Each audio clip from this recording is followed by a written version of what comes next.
हम आपको यह बताएंगे कि भारत में अब लगातार चुनावों के दौरान अल्पसंख्यकों की बात हो रही है। अल्पसंख्यकों का मुद्दा छाया हुआ है। तो यह असली अल्पसंख्यक कौन है और यह अल्पसंख्यक का जो मुद्दा है यह है क्या कि सारे नेता सब पार्टियां इन्हीं के पीछे पड़े हैं।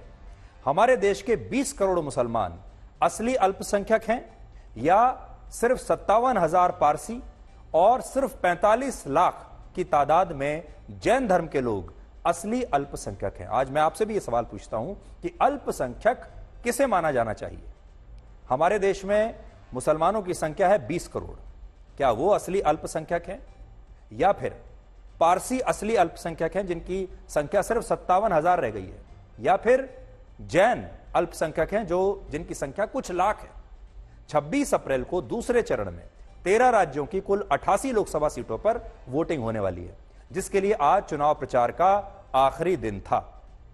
इन 88 सीटों में से 20 सीटें यानी 17.6% सीटें अकेले केरल में हैं, जहां दूसरे चरण में केरल की सभी सीटों पर एक साथ वोटिंग हो जाएगी। और केरल में हर बार की तरह इस बार भी अल्पसंख्यकों के वोटों को लेकर बड़ी राजनीति हो रही है। और ये अल्पसंख्यक वोट दो धर्मों के हैं, एक है इस्लाम धर्म और दूसरा है ईसाई धर्म। ये दो वहां सबसे बड़े अल्पसंख्यक माने जाते हैं। केरल में CPM, CPI, Congress party, Indian union Muslim league, Kerala democratic party और कांग्रेस सेक्युलर, ये सभी राजनीतिक दल इन्हीं अल्पसंख्यक वोटों को साधने की कोशिश कर रहे हैं। लेकिन अजीब बात यह है कि केरल में उन सीटों पर भी मुसलमानों और ईसाई धर्म के लोगों को अल्पसंख्यक बताकर उनके वोट मांगे जा रहे हैं, जहां सही मायने में इस्लाम और ईसाई धर्म के लोग अल्पसंख्यक है ही नहीं बल्कि वो बहुसंख्यक हैं।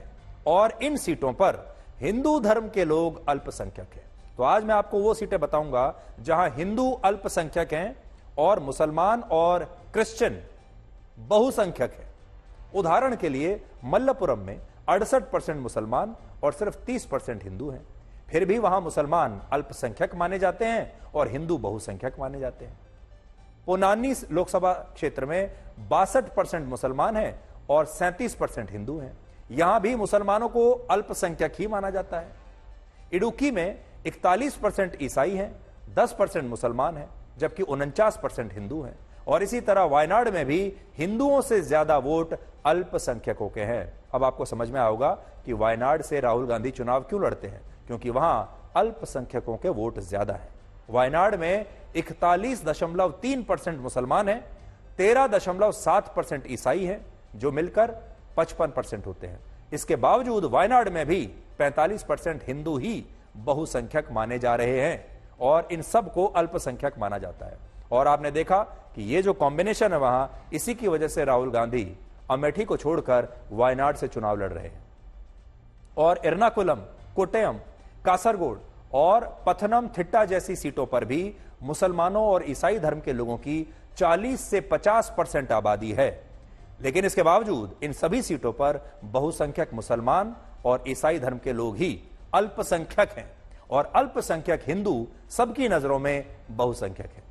ये जो दो रंगों से मैंने आपको बड़ी स्क्रीन पर आपको दिखाता हूं, केरल में जो धार्मिक आबादी है इसमें अगर आप देखेंगे तो हरे रंग से जो आपको दिखाई दे रहा है ये मुस्लिम आबादी है, नारंगी रंग से हिंदू आबादी है और नीले रंग जो आपको दिखाई दे रहा है ये क्रिश्चियन यानी ईसाई आबादी है। इससे आप सोच सकते हैं कि इन सीटों पर असल में हिंदू अल्पसंख्यक हैं।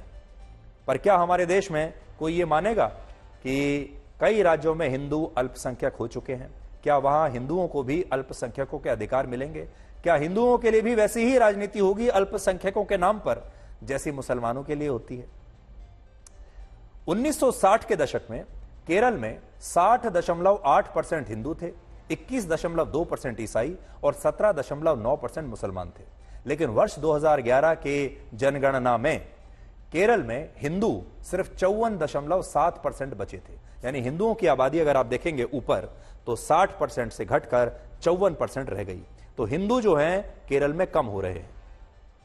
जैसे पाकिस्तान में हिंदू कम हो रहे हैं, बांग्लादेश में लगातार हिंदुओं की आबादी घट रही है, वैसे केरल में भारत का एक ऐसा राज्य है जहां हिंदुओं की आबादी घट रही है।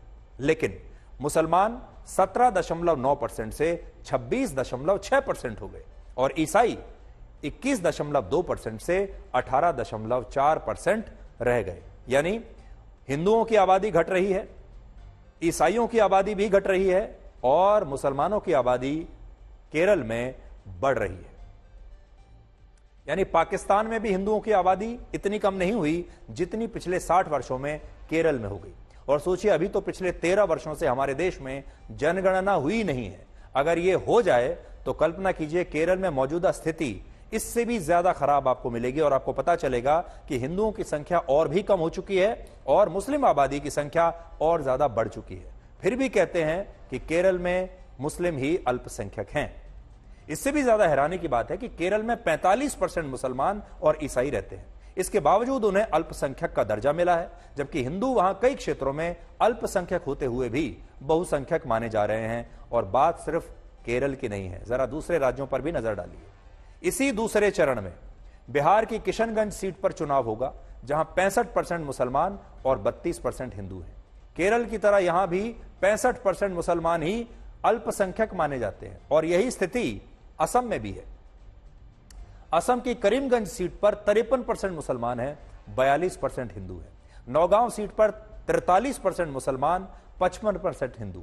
सिलचर सीट पर 38% मुसलमान, 61% हिंदू। लेकिन इसके बावजूद असम में भी मुसलमानों को ही अल्पसंख्यक माना जाता है और हिंदुओं को बहुसंख्यक माना जाता है। इसके अलावा इस समय जम्मू कश्मीर, लद्दाख, मिजोरम, नागालैंड, मेघालय, अरुणाचल प्रदेश, पंजाब और लक्षद्वीप में हिंदू अल्पसंख्यक पहले ही बन चुके हैं, लेकिन इसके बावजूद उन्हें बहुसंख्यक ही माना जाता है। जबकि जिन राज्यों में मुसलमानों और ईसाई धर्म के लोगों की आबादी 40 से 60% के बीच है, वहां भी वो अल्पसंख्यक होने का फायदा उठा रहे हैं। हकीकत में हमारे देश में असली अल्पसंख्यक जैन, बौद्ध और पारसी धर्म के लोग हैं, जिनके बारे में आप कभी बात ही नहीं करते। अब देखिए, भारत में सिर्फ 0.4% जैन है, 0.7% बौद्ध हैं और सिर्फ 0.005% यानी सिर्फ 57,000 लोग पारसी हैं।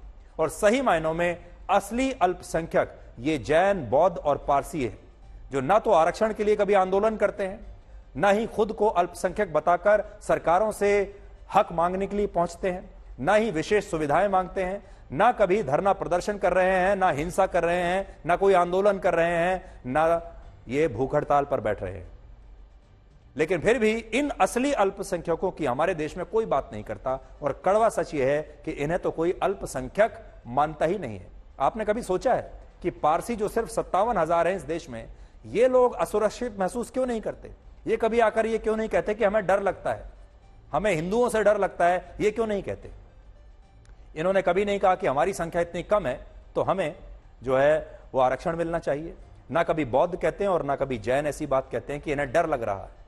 दूसरी तरफ मुस्लिम आरक्षण के लिए हमारे देश में खुलकर इतनी राजनीति होती है कि, और ये हमने आपको कल भी बताया था कि कैसे कांग्रेस ने 2004 से 2010 के बीच आंध्र प्रदेश में ही एक पायलट प्रोजेक्ट के तहत 4 बार और यूपी की सरकार में कुल मिलाकर 5 बार मुस्लिम आरक्षण की व्यवस्था को लागू करने की पूरी कोशिश की और यह मुद्दा प्रधानमंत्री मोदी ने भी उठाया था।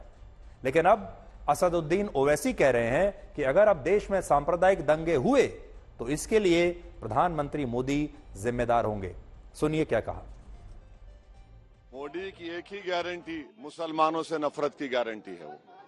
वो 2002 से सिर्फ नफरत के मुजाहरे कर रहे हैं और 17 करोड़ देश की आबादी है मुसलमानों की, सबसे बड़ी अल्पसंख्यक समाज है। वो देश के 140 करोड़ जनता के प्रधानमंत्री हैं, सिर्फ मुसलमानों के नहीं है क्या? उनको इस तरह से रुसवा करना, उस तरह से उनसे नफरत करना, और अगर कल कुछ देश में दंगा हो जाए उस जिम्मेदारी नरेंद्र मोदी की होगी। तो सांप्रदायिक दंगे मुसलमानों के साथ होते हैं, पारसियों के साथ नहीं हो रहे, जैन के साथ नहीं हो रहे, बौद्ध के साथ नहीं हो रहे।